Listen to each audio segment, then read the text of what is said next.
Еркетсиби канал ұнаса тіркеліп, лайк басуды ұмытпаңыз. Сәлем, құрметті оқырмандарым. Бүгін сіздермен достық жайлы айтатын боламыз. Сендермен достықтың рецептісі туралы сөз қозғаймын. Ендеше кеттік. Достық оны ерекше ету үшін белгілі бір ингредиенттерді қажет ететін дәмді рецепт сияқты.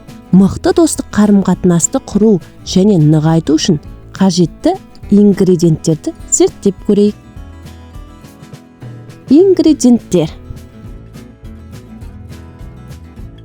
мейірімділік ингредиенті басқаларға мейірімді, көмекші және құрметпен қарау арқылы мейірімділік танытыңыз.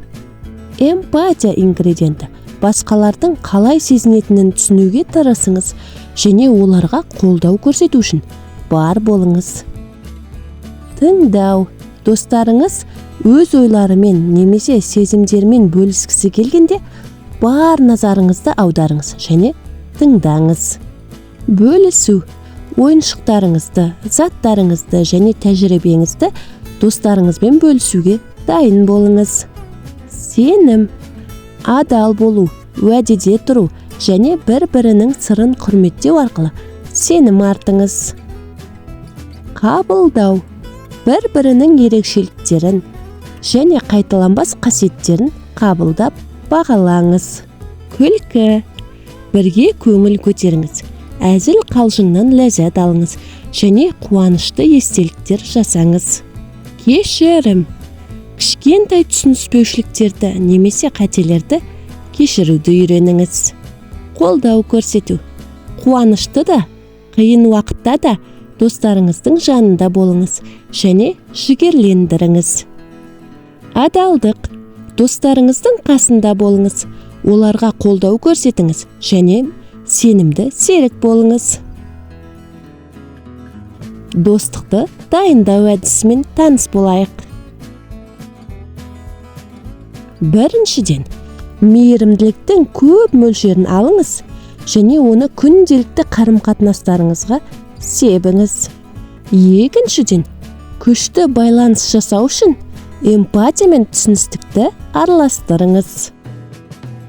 Үшіншіден, достарыңыздың құндылығын сезіну және тыңдау үшін белсенді тыңдауға тырысыңыз. Төртіншіден, ойыншықтарыңызды, идеяларыңызды және тәжірибелеріңізді жомарттықпен бөлісіңіз.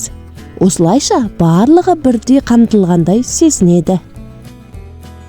Бесіншіден, адал, сенімді және бір-бірінің шекарасын құрметтеу арқылы сенім негізін құрыңыз.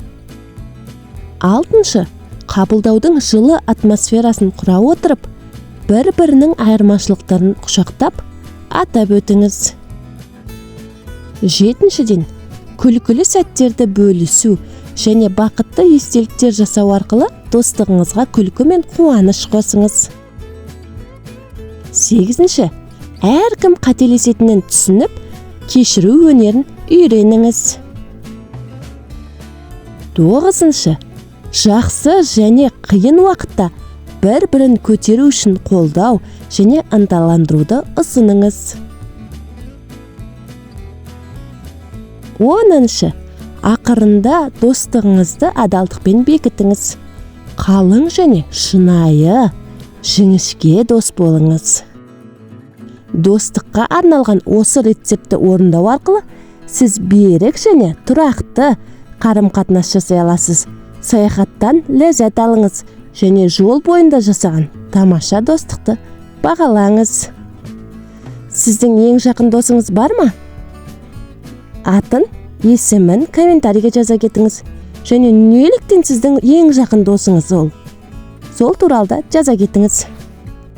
Видео ұнаса каналға тіркеліп, басқа да видеолармен бөлісіп, лайк басуды ұмытпаңыз.